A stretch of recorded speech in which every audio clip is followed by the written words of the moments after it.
October kulhumdoidagi lockdown tawrgani haina lana sandorakre.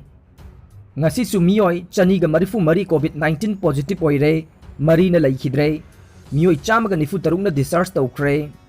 Ngarang Manipur gi Chief Minister na state asida numit taraga mari nigi lockdown tawna bakhanaba laire haina phongdokibaga iroinana ngasi social media da miyoi kharana laklibo October thagi chaichat kunga humdoidagi lockdown hawrgani haina lana sandorakre.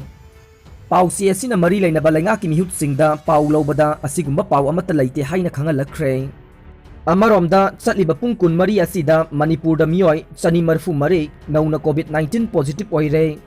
Miyoi mari na laikhidre ngasi su miyoi chamaga nifu tarukna laichat asidagi phaduna discharge tawkre haire.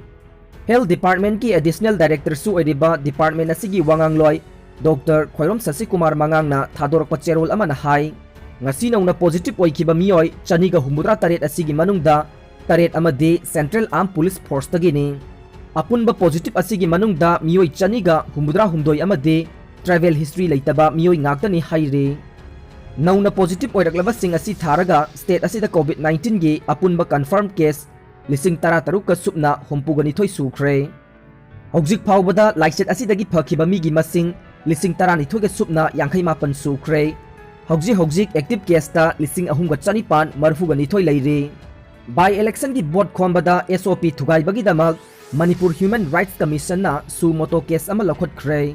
Election Commission of India ECI na Manipur gi Assembly Constitution mangada November tareta by election pangthoklagani haina lauthokhi. ECI na lauthokhi ba sigi matung inna hojik Assembly Constituency manga asida vote khombagi thabak yamna kanna sathari. Adubu bot khomba matamda COVID-19 gi SOP thugaiduna sathare haibagi pau Manipur Human Rights Commission na phangbadagi niyam sumna haibadi SOP ngakna bot khombagi thabak satharibara amadi sathadabra haibadu khangnabagi damakta mari leinaba sarkar gi authorities singi mathakta su moto case ama lokhatle haire. Manipur Human Rights Commission na su moto case lokhatliba si Chief Electoral Officer Manipur, Commissioner Health Services amadi Director Health Services ki mathaktane Manipur Human Rights Commission gi chairperson na lokhatkhiba su moto case adu da pallibade by election pangthokodoriba Assembly Constituency manga asida hojik vote khombagi thabak sathaba asida SOP ngakna sathadre. Masigi marik chumba report Manipur Human Rights Commission da piraknaba notice issue ngasi tawkhre haire.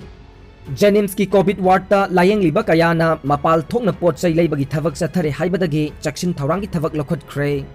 Manipur Sarkar gi oina khwaidagi chawba ana layeng sing ama oina Porompata leiriba Jenims Hospital gi Director Professor TH Bimo amadi Medical Superintendent oiriba Professor T Rajen anigi mijeng makhada hospital asida hojik layeng liba COVID patient sing amadi non COVID patient sing gidamak awat apa amata leitanaba yamna kanna honari. Loinana hospital asigi doctor nurse amadi atai mari leinaba staff sing nasu mangjil thana songthoktuna ana layeng gi thabakta thawai yauna honari. Sairaksida Jenims Hospital gi COVID ward ta COVID-19 na positive oibadagi layeng bagi thabak sathariba singi maraktagi miyoi kharana COVID ward tagi mapal thoktuna pot chai leibagi thabak sathare haibagi pau phangbadagi ngarangdagi hauna security force thamduna COVID ward ki akoiba mafam singda ngak senbagi akanba section thawrang lokhatpa hokre haire. Pau se asina phangba paugi matung innadi COVID ward ta leiriba masa mau phariba anaba miyoi khara COVID ward tagi thoraklaga hospital asigi canteen gi nakal thangbada leiba lambi da chatlaga leiba dukan kharada pot chai leibagi thabak sathavani haire. Hairiba thawong asi miyamna unarakpadagi laichat asi mathang sandorokadra haibagi akiba phawnarakhi.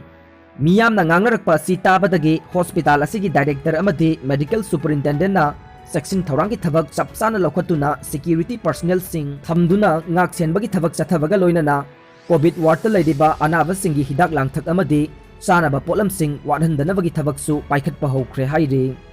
Pau asina hai nongmagi COVID-19 na positive oibagi miyoi gi masing hengalakpa asina Imphal West amadi East na masing yamba hele. Maram aduna Jenims Hospital da COVID-19 positive oiba miyoi kaya nongmagi ana layeng na bathomjin narakpadagi layeng pham leitabagi awaba amasu hojiksu yamna chawna mayoknare. Jenims Hospital gi oina hangdokliba COVID ward sing full oikre. Maduna nongmagi COVID positive oiba anaba kaya Jenims Hospital da thazilakpa asida mafam kadai da layeng gadabano haibagi matang da sarkar phauba kok saba yaure haire. Fail ओइरे हाइना लाउथोख्रबा candidate अमा ST category दा topper ओइरमले national testing agency NTA ना conduct तौखिबा medical तमनिंगबा महिरोई कयागी मिंग चन्नबगी अचौबा एग्जाम अमा ओइरिबा नीट एग्जाम 2020 दा यामना चाउना असोइबा अमा थोरकले हाइरे एग्जाम असिगी रिजल्ट हाइदोरकपदा मार्कशीट ता फेल ओइरे हाइना थोरख्रबा कैंडिडेट अमागी रिजल्ट अमुक हन्ना चेक तौबदा ST कैटेगरी दा इंडिया पुंबगी टॉपर ओइरमले पाव असिगी मतुंग इन्ना कैंडिडेट असी राजस्थान की मोदापुर डिस्ट्रिक्ट के गंगापुर टाउन दगे मृदुल रावत सही तरागा तरेट ने NTA ना अक्टोबर तरागा तरुक थोखिबा रिजल्ट अदुदा महागना अपुनबा मार्क 7 का कुनगी मनुंगदा मार्क 3 का कुनगा मापन फंगले हाइना थोरखी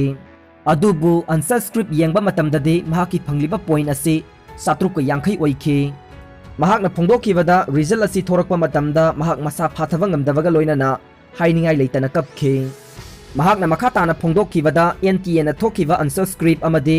OMR सीट चांगदमनदुना एजेंसी असिदा महाकी फंगलिबा मार्क यंगसिनबिनबा ट्वीट तौखिबने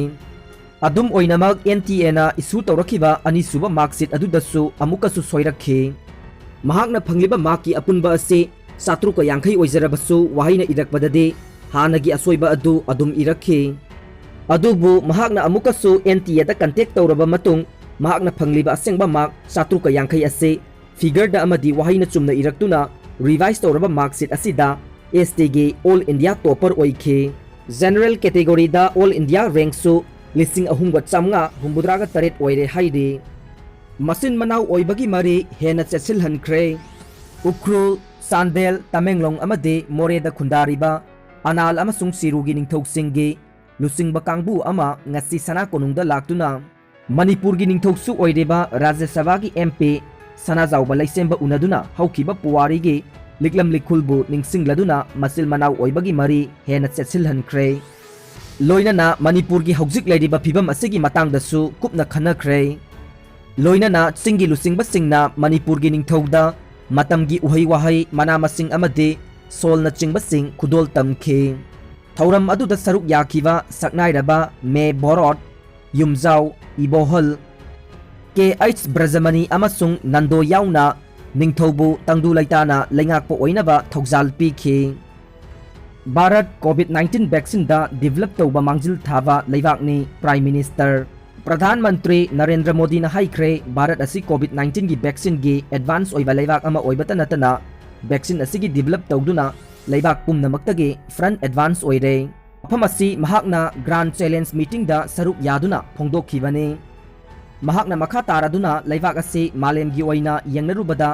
रिकवरी दा ख्वाइदगी वांगबा अमा ओइरे